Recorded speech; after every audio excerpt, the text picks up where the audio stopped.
జై భారతమాత. అమ్మమ్మ కబుర్లకి ఆహ్వానం. ఇవాళ మనం ఒక రామాయణంలో ఉన్న ఒక కథని చెప్పుకుందాం. ఈ కథని సీతమ్మ వారు శ్రీరామచంద్రమూర్తికి చెప్పింది. అంటే పక్కన లక్ష్మణస్వామి కూడా ఉన్నారు. ఇది ఎప్పుడు జరిగింది అంటే వాల్మీకి రామాయణంలో మనకి కథ కనిపిస్తుంది. సీతమ్మ వారు, శ్రీరామచంద్రుడు, లక్ష్మణస్వామి ముగ్గురు కూడా వనవాసానికి వస్తారు. వనవాసానికి వచ్చిన తర్వాత చిత్రకూట పర్వతం దగ్గర నుంచి వాళ్ళు దండకారణ్యంలో ప్రవేశిస్తారు. సుతీక్ష్ణ మహర్షి ఆశ్రమానికి వస్తారు.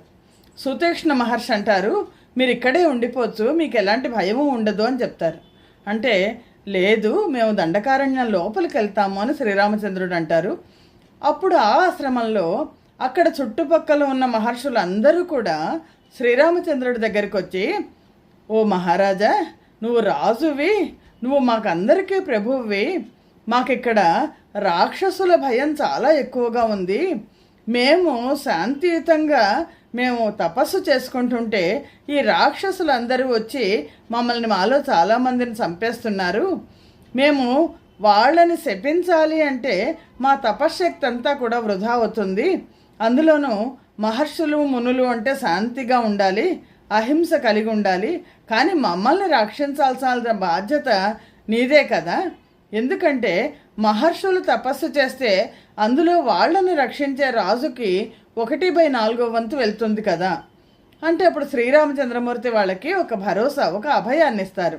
నేను మిమ్మల్ని రక్షిస్తాను, అయోధ్య నగర ప్రజలు మీరందరూ నగరంలో ఉన్న వనంలో ఉన్న మిమ్మల్ని రక్షించాల్సిన బాధ్యత నాది అని శ్రీరామచంద్రుడు చెప్తారు. చెప్పిన తర్వాత సుతీక్ష్ణ మహర్షి ఆశ్రమం నుంచి శ్రీరామచంద్రుడు, లక్ష్మణుడు, సీతమ్మ వారు దండకారణ్యం లోపలికి వెళ్ళడానికి బయలుదేరుతారు. అలా బయలుదేరినప్పుడు రామచంద్రుడు, లక్ష్మణుడు ధనుస్సు, బాణాలు, అంబులు పొదలు, కత్తులు ఇవన్నీ కూడా తీసుకుని సిద్ధం అవుతున్నప్పుడు సీతమ్మ వారు శ్రీరామచంద్రమూర్తిని ఒక ప్రశ్న అడుగుతుంది. నాకు చాలా ఆశ్చర్యం వేస్తోంది, మిమ్మల్ని మీ తల్లి తండ్రి అంటే కైకేయి, దశరథ మహారాజు ఇద్దరు కూడా వనవాసం చేయమన్నారు కదా, అందులోనూ మునిలాగా ఉండాలని చెప్పింది కదా కైకమ్మ వారు, మీరు నార చీరలు కట్టుకొని జుట్టునంతా కూడా జటావల్కలాలు ధరించారు, మరి ఈ ఆయుధాలు ఎందుకు మీకు? మీరు 14 సంవత్సరాలు తపస్సు చేసేసుకుని ఒక ముని జీవితాన్ని గడిపి బ్రహ్మచర్యాన్ని పాటించి తపస్సు చేసేసుకుని 14 ఏళ్ల తర్వాత మీరు తిరిగి రాజ్యానికి వచ్చాక మళ్ళా రాజుగా మీ ఆయుధాలన్నీ మీరు తీసుకోవచ్చు కదా, ముని వేషం వేసుకున్నారు, ఆయుధాలు మీకెందుకు అని ఆవిడ అడుగుతుంది. అడగడమే కాదు, ఆవిడ ఒక కథ కూడా చెప్తుంది. అప్పుడు నేను మీకు తెలియంది కాదు అంటూ శ్రీరామచంద్రమూర్తికి ఆవిడ ఒక కథ చెప్పింది.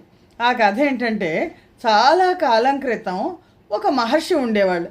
ఆయన అరణ్యంలో జనం లేని ప్రదేశంలో, మహర్షులందరూ కూడా జనం లేని చోట ఉంటారు, జనం లేని ప్రదేశంలో ఒక ఆశ్రమాన్ని నిర్మించుకొని ఆయన చాలా గాఢమైన తపస్సు చేస్తుంటే సాధారణంగా ప్రతి వాళ్ళు వాళ్ళ లక్ష్యాన్ని చేరాలంటే కొన్ని పరీక్షలు ఉంటాయి.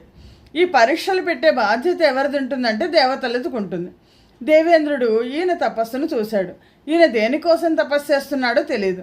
దృఢ సంకల్పం ఉందా లేదా ఈయనకి అని తెలుసుకోవడానికి ఆ మహర్షి దగ్గరికి దేవేంద్రుడు వచ్చి ఆ మహర్షితో నమస్కారం చేసి, ఓ మహాముని, నాకు ఒక చిన్న కోరిక ఉంది, నా దగ్గర ఒక దివ్యమైన ఖడ్గం ఉంది, అది చాలా అద్భుతమైన ఖడ్గం, దాన్ని మీ దగ్గర కొన్నాళ్ళు ఉంచుతాను, న్యాసం అంటారు, న్యాసంగా అంటే కొన్నాళ్ళు నేను మీ దగ్గర దాచి పెడతాను, తర్వాత ఎప్పుడో ఒకప్పుడు నాకు అవసరమైనప్పుడు నేను వచ్చి తీసుకుంటాను, మహర్షుల దగ్గర ఈ ఖడ్గం ఉంటే మంచిది అని దేవేంద్రుడు ఈ మహామునిని అర్థిస్తే మహాముని ఏం చేశారంటే, సరే అలాగే దేవేంద్రుడు అడిగాక కాదనేది లేదు కదా, ఈ ఖడ్గాన్ని తీసుకున్నారు. ఖడ్గాన్ని తన ఆశ్రమంలో పెట్టుకున్న క్షణం నుంచి ఈ మునికి ఆ ఖడ్గం మీదకి దృష్టి వెళ్ళిపోతోంది. బహుశా పూర్వాశ్రమంలో ఇతను రాజు అయి ఉంటాడు, రాజులకు ఆయుధాలంటే చాలా ఇష్టం ఉంటుంది కదా, అందుకని ఆ ఖడ్గం మీదకి దృష్టి వెళ్తోంది. ఎలా వెళ్తోంది? అయ్యో, దేవేంద్రుడు ఇంత విలువైన ఖడ్గాన్ని నా దగ్గర తీసుకొచ్చి ఇచ్చాడు, ఇప్పుడు ఏ దొంగలో వచ్చేసి దీన్ని పట్టుకెళ్ళిపోయినా పోతే దీన్ని పోగొట్టుకున్నా అలాంటప్పుడు మళ్ళా నీ దేవేంద్రుడు తిరిగి వస్తే నేను సమాధానం ఏం చెప్తాను అని అందుకని ఈ మహర్షి ఏం చేశాడంటే తపస్సు చేసుకునేటప్పుడు పక్కన ఖడ్గం పెట్టుకున్నాడు. ఖడ్గాన్ని గట్టిగా పట్టుకుని తపస్సు చేసుకోవడం, జపం చేసుకోవడం, ధ్యానం చేసుకోవడం మొదలెట్టాడు. కానీ దృష్టి అంతా ఖడ్గం మీద ఉంది, తపస్సు మీద ఉండట్లా. అలాగే ఆయన ఎక్కడికైనా వెళ్ళేటప్పుడు ఆశ్రమంలో నిజానికి వాళ్ళకేమీ ఉండవు, కానీ ఎక్కడికైనా వెళ్ళేటప్పుడు ఆయన ఈ ఖడ్గాన్ని వదిలిపెట్టి వెళ్లాల్సి వస్తుంది.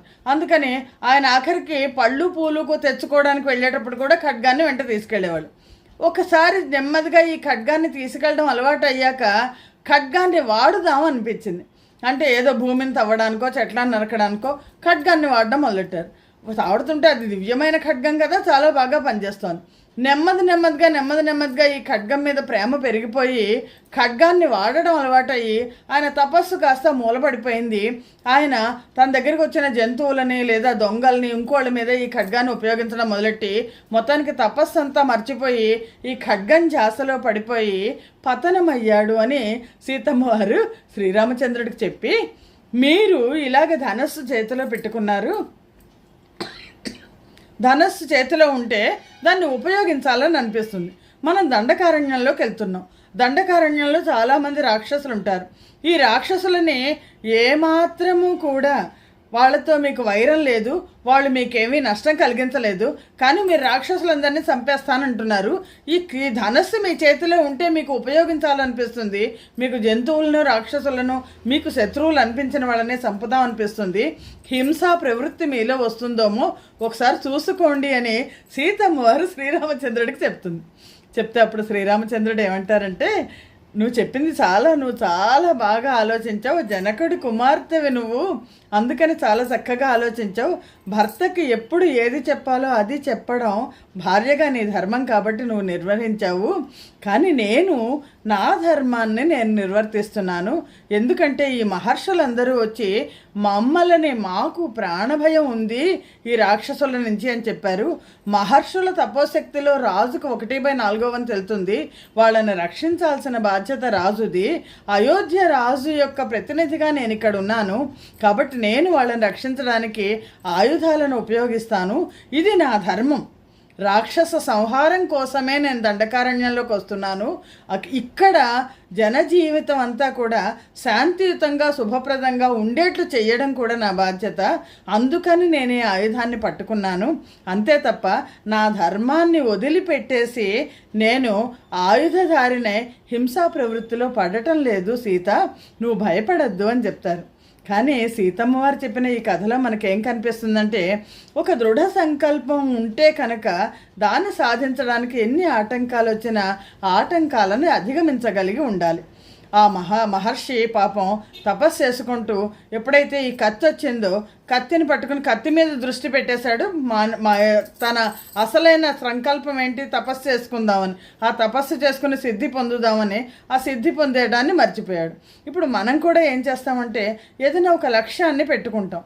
లక్ష్యాన్ని పెట్టుకుని సరిగ్గా లక్ష్యాన్ని అది చేరకుండానే మధ్యలో ఇంకోటి ఏదో డైవర్షన్ వస్తుంది. విద్యార్థులకు ఏంటి, వాళ్ళ ధర్మం ఏంటి, చదువుకోవడం కదా.